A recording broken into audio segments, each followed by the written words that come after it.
This video is now in session, and we finally have some time to actually dive deep into the 2020 election. So today I want to talk about the nationalization of races and how that really hurt the Democratic Party in 2020, at least their chances of getting more than 50 seats in the United States Senate.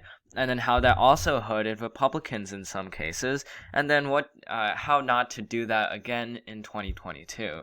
So, as you can see, this is the 2020 map right here that eventually happened. That said, our prediction involved North Carolina being Democratic as well as Maine being Democratic. I do believe that one of Georgia's Senate elections, I think the regular one, was supposed to be for Republicans. That said, for North Carolina and Maine, both of these seats went to Republicans partly due to the nationalization of races, and all other Republican likely states that are shaded in here, they were all lost from Democrats due to nationalization.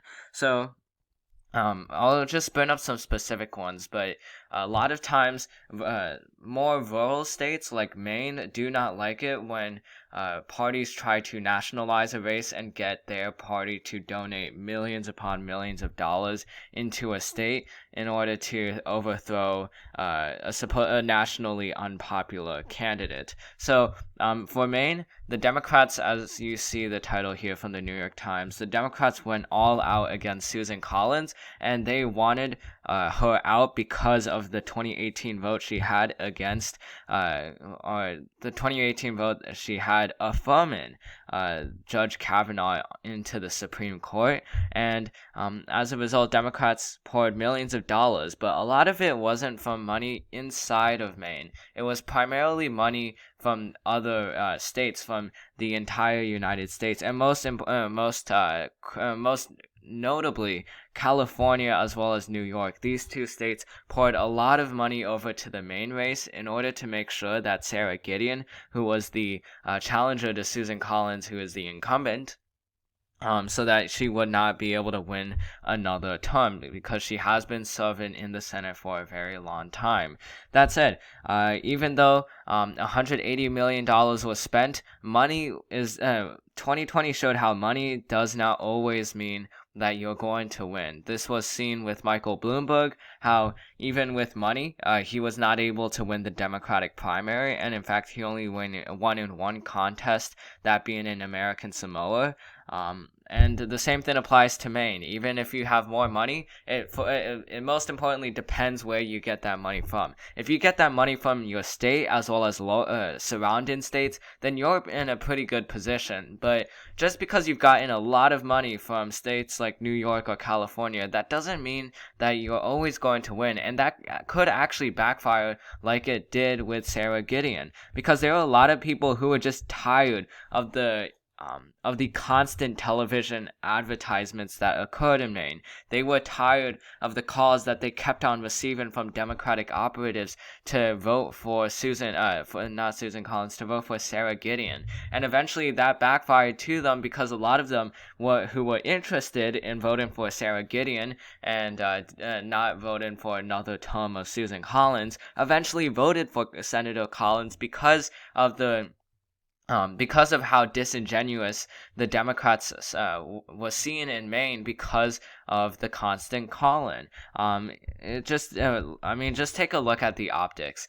A person from Illinois calls, like dozens of people call you from Illinois, from California, New Jersey, all around Democratic states, calling you in Maine all the time and saying you should vote for Sarah Gideon. But they never state why. They never state what she's going to do to help you, but instead they talk about how Susan Collins was bad and how Susan Collins is not going to work in the next 6 years.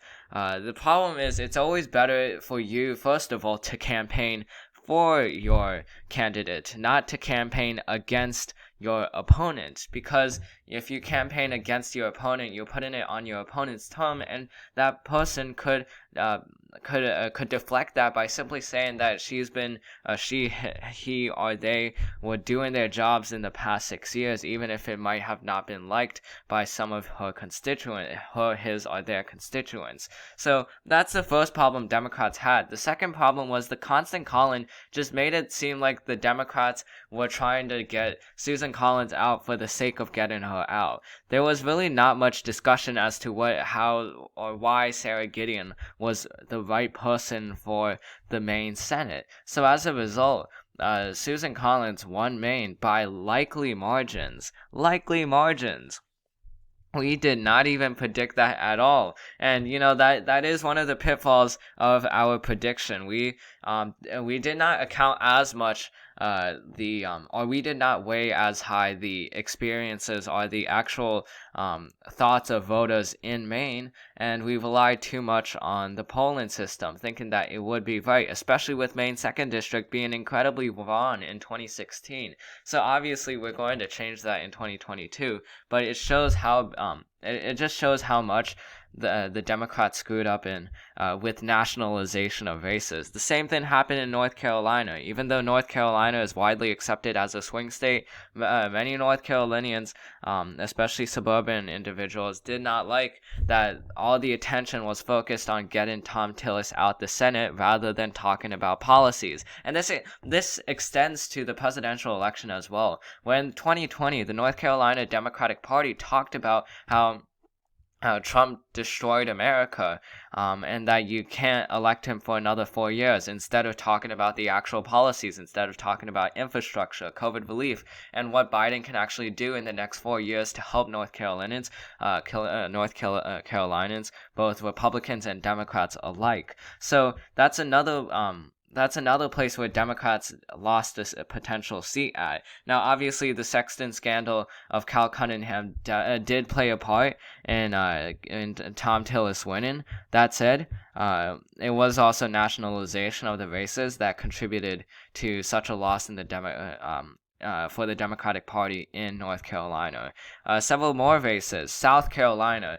This, besides Georgia's special election, I believe, this is the most expensive Senate race in history. And it did help Democrats get out some of the vote with Jamie Harrison, but at the same time, it also did backfire in the end, or not that it backfired, but rather it wouldn't help Democrats in the end, because what matters most, what actually matters and what I believe is more important than the funding that you get from out of state is the funding that you get from in-state and as well as surrounding states. So in this case, North Carolina and as well as Georgia. So for South Carolina, Democrats were able to raise much more, but that's because the bulk of their funding in the South Carolina race came from California and New York. And obviously, for South Carolina, if you want to be able to win in this kind of seat as a Democrat, you have to appeal to the base of South Carolinians. And many of them do not appreciate the democratic politics of California and as well as New York among other states. So the fact that they received millions of dollars from both states deterred a lot of voters from switching over to Jamie Harrison from Lindsey Graham. Another state, Kentucky, same thing. Mitch McConnell was able to ride the wave of supporters who felt like that the Democrats were being disingenuous in Kentucky, even if they had a candidate that was able to beat Mitch McConnell in the debates. Even with that, the fact that it received so much funding by national politics really hampered down the opportunities that Democrats could have in Kentucky. So I guess you might be asking then, how would you raise more money than the other candidate, but at the same time not nationalize the race? Well, for the first question, it's basically trying to get as much funding within your state as possible. Like, getting funding from out of state is good and all, but at a certain point, it does start to reflect, or it does start to go against your goals if especially if there's a major divide between the states that are given money to the target state and the target state itself. If the state that's given money is incredibly urban, but the state that is being targeted is incredibly rural, then obviously there's going to be a disconnect there, an inherent disconnect there, and that inherently makes the voters less open to voting for who you wanted to vote. Now, as to the second part, how to not make it a nationalized race, well, look at Mississippi. Mississippi is a great example of this. In 2020, how Mike Espy was able to lose, but by only 10 percentage points. Literally the same loss as South Carolina. Here you see Lindsey Graham won by 10.3 percentage points. Here, if you look at this, Mike Espy, Cindy Hyde-Smith won by only 10 percentage points. So this is what an example of a not nationalized race that helped Democrats. Because what this race was able to tell you was that there is a way to shore up your voters, and as well as swing voters by concentrating on the politics and on policies rather than on trying to get a majority in the Senate. Democrats, their overall goal was obviously to get a majority in the Senate, but if you're campaigning against a Republican message of the Democrats being way too left, then you don't respond to that by saying we need a majority in the Senate. We have to get as many seats as possible to get our stuff done. That's not how you respond to the idea of Republicans saying that you're a socialist party, which already brings a negative tone among many voters.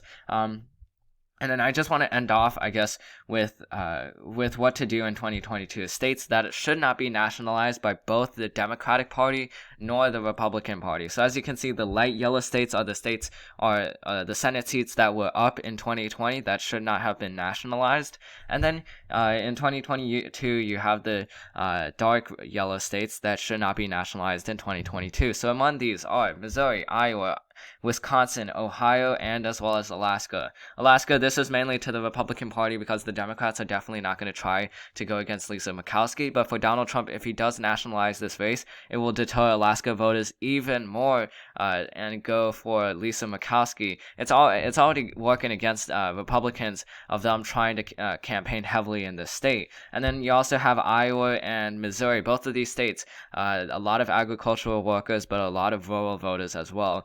If these races are nationalized, it's not going to help Democrats in any way. Wisconsin, Ohio, both of these also have rural voters and bellwether counties. So these states, if you try to nationalize it, especially Ohio with Tim Ryan, if you try to pour millions of dollars into that race, it's going to eventually deflect and go against your original intentions, just like how Maine did, because it's ultimately about fundraising money in your state and surrounding states, and not by states that happen to have a lot of party voters. So that's the end of this video. I hope you enjoyed it. This video is now adjourned, and I'll see you in the next one.